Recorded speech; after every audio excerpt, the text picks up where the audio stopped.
Imagine a future where the air is thick with pollution and the effects of climate change are irreversible.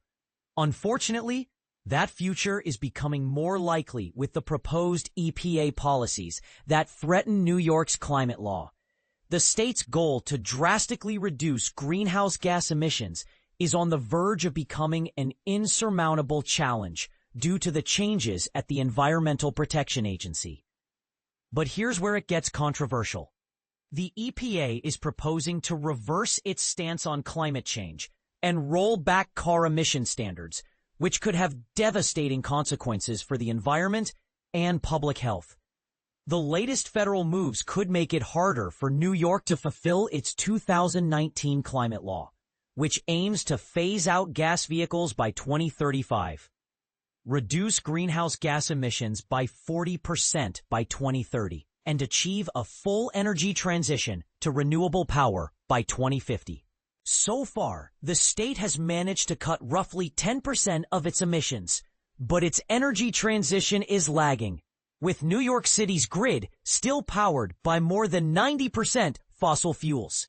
Much of New York's climate goals are dependent on its ability to regulate vehicles and their emissions, as transportation accounts for 1/3 of the state's climate pollution, exacerbating extreme weather and respiratory conditions. The Trump administration's move to deregulate the environment has sparked outrage among environmentalists and health experts, who argue that the policy shifts will increase harmful air pollution and tailpipe emissions, leading to serious public health impacts, including heightened risks for asthma, cardiovascular disease, and other respiratory ailments.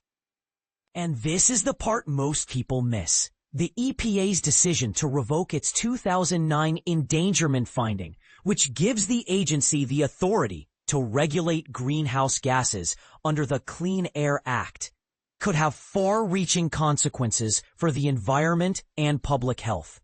The reversal would mean that pollutants like carbon dioxide will no longer be recognized as a threat, and car manufacturers would be able to produce vehicles that can release greenhouse gases without any limits.